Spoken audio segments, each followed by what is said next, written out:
What's going on, everybody? Host Mo of the Max Football Podcast here to bring you the 3 latest signings that have gone down in the books. That's right. One of them still being finalized, but I'm going to call it as a signing because we're still going to talk about it. I want to be the guy to help you figure out what these guys bring to the table, what they bring to the squad, how they're going to shake up the roster. So I don't want to waste no more time. You ready for the cool intro? Let's hit it, and let's go meet the new guys.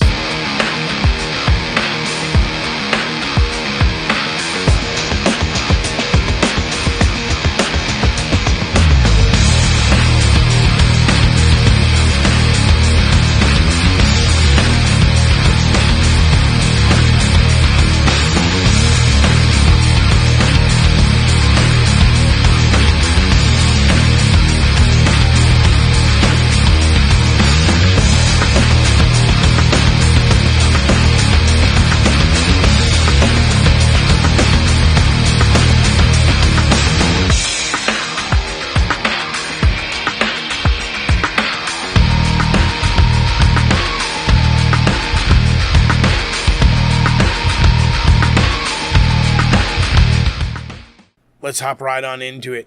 Ian Murphy. On June 29th, San Diego C announced the signing of a 26-year-old center back, Ian Murphy, to the Colorado Rapids. This came at the cost of a second-round pick, which we had gotten from Charlotte FC earlier this season in exchange for some GAM. This does come with incentives. If they are met, it is an extra $100K in GAM to Colorado. Ian Murphy, according to Tyler Heaps, was looked at the beginning of our inaugural season as someone who they could actually build this team around. And now I think maybe they get their opportunity to have him do so. He's a 6'2 center back, hails from the Inland Empire, Redlands, California to be exact. Played his college ball at Duke, winning the Duke Defender of the Year in 2021.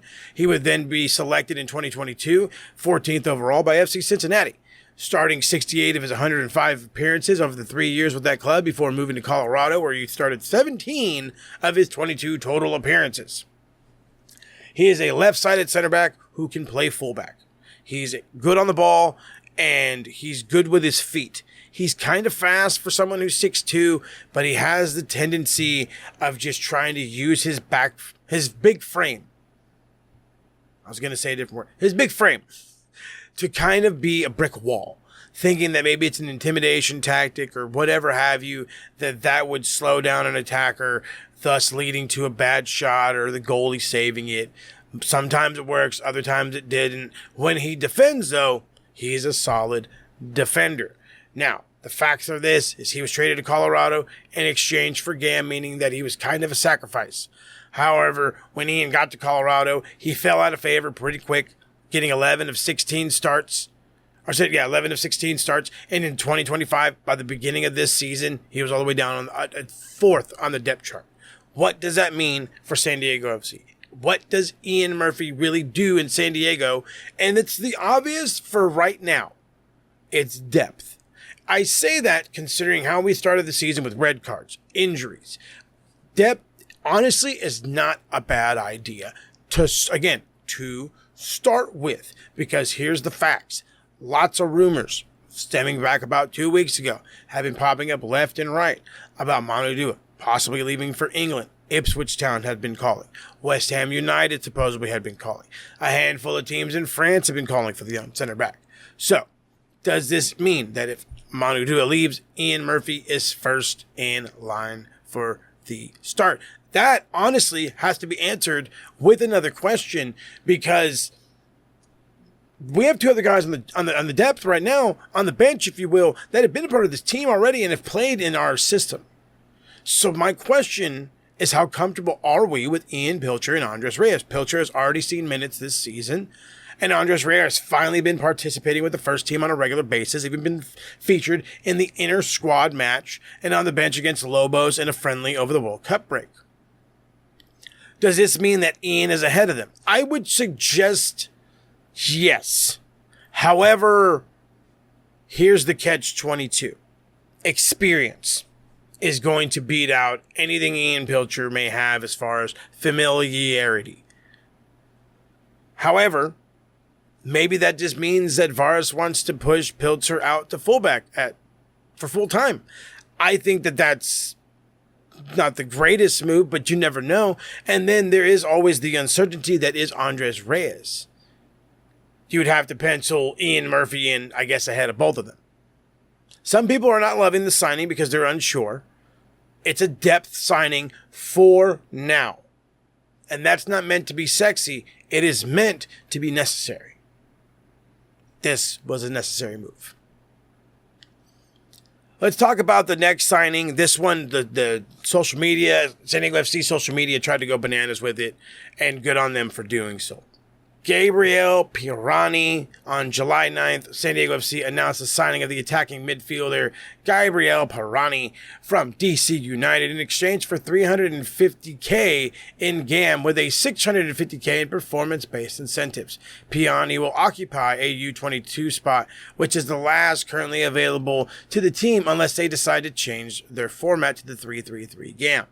A 24-year-old Brazilian had been playing professionally since 21, where he played with the famous Brazilian club Santos FC. 43 out of his 51 total appearances he started in all competitions. He would start just under 12 games while on loan with other clubs in Brazil. In July of 2023, Gabriel was loaned out to DC United, and then later on his deal was made permanent in the 2024 season. In his time with DC United, he would start 51 of his 78 regular season appearances, scoring 14 goals and getting 7 assists. He's a young player who is very attacking-minded and has the ability to play just about anywhere on the front. And the way he sounds, he can play anywhere just in the middle as well, as he calls himself a midfielder who's really fast. He's seen minutes on the left, he's seen minutes on the right, he's seen minutes lining up through the middle as an attacking midfielder. He's even lined up a bit higher than that as a second striker. Last season with DC United, he looked a threat every time he got the ball, scoring in open space, finding open space to make great passes. He is also good at taking corners, as he's shown that he is not afraid to take shots at an open goal. If he gets on, he'll take that opportunity. He's someone that honestly shows that selfishness that we've been looking for, that we've been needing. And now I have to admit, he is far from the strongest ball carrier, but that doesn't necessarily scare me as much as I thought it would. He'll have to get stronger if he wants to play center mid in the style that we play center mid. However, Mikey Varas was now talking about him playing exclusively in the 10 role, which means he would have to play up, and we would be going in a bit of a formation change. So that asks my question right there. If this is all of a sudden a formation change, why did we go sign somebody like a Bryce Duke prior to Gabriel Pirani if we're going to sit Duke on the bench where he is attacking midfielder? It's one of these things where I don't understand the guys we're bringing in. Maybe Duke is a depth. Maybe he's the backup to Pirani. Maybe Valakari is stuck as a midfielder rather than an attacking midfielder now. God only knows. For sure, though, this is another depth signing. Someone who can be a proper backup to Dreyer on the right wing, or even Valakari, since they plan to play him through the middle. But I kind of thought that that's what Alejandro Alvarado was for. And here we are again in yet another similar situation like we were with the center backs. Is there possible for someone to be out the door? It scares me to think about all the rumors that came out, and again, they all came from a cereal box. You can ignore them just like I have been, of Dreyer possibly leaving for Turkey or even England. But maybe that means somebody through the middle, someone in the midfield may be going out on loan. Somebody may be getting sold. Maybe that someone is the guy I just spoke about, Alejandro Alvarado. He could use the minutes. And if we really think that he's something, he needs his minutes. It's just some food for thought. I do not mind this Pirani signing. I actually like it because of how attacking he is, but it begs the question, are we really changing the way we play? Are we going to switch up the midfield a bit and play more on the front foot? Or are we signing guys that we feel will fit our system and they will just have to adapt their play? What's the plan here? Well, I know one plan that is about to change almost everything in San Diego FC, and that was the signing of Tahitian international, Elias Achouri. Achouri is a 27-year-old left winger from FC Copenhagen in Denmark. Reports have indicated that San Diego FC have signed Achouri for a $3 million fee, but is requiring a designated player spot, which is interesting because technically San Diego FC doesn't have one. But with rumors of Chucky Lozano possibly heading up north and playing with the Galaxy, maybe that's a DP spot that opens for Elias. Or maybe San Diego's finally going to pull the trigger on switching their financial structure to the 3-3-3 game. Only time will tell. However, more about Elias. He started his pro career in Portugal, and then he headed over to the Danish league just that much sooner, having 28 appearances for his first club, Freiburg. But he would get 6 goals, 9 assists over that time. Following that year, he would then be sold to FC Copenhagen for 3 million euros. During his time in FC Copenhagen, he would play in 116 games for the club, including 24 games in the Champions League, where he would score 2 goals and have 4 assists over 2 seasons. Elias is no stranger to top-level football and will bring that fire and energy to San Diego. He is a proper winger who is best on the left, but can play on the right and even centrally if need be.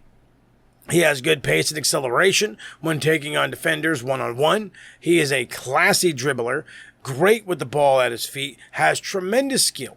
Think of Alex Mighton's dribbling ability when he's able to use it, but a lot more refined. He can be creative on the wings, great in transition. If we continue to play this long ball system, this direct with our passes system, then Achouri may absolutely thrive. He could totally be in heaven because that's something that he loves to do. He has that ability to beat his defender, get ahead of him, get the ball, and make something happen. Now, this move, let me be totally clear, would be the Chucky replacement we have been waiting for. And I fully understand those who are upset screaming, that's not Mo Salah. That's not Mo Salah. That's not good enough because that's not Mo Salah. And for those who think it is off the table, there's no reason to downplay or ignore this signing. He will be a difference maker in this league and for San Diego. The announcement of Elias Achouri as a San Diego FC player is coming. We need to figure out his wages first.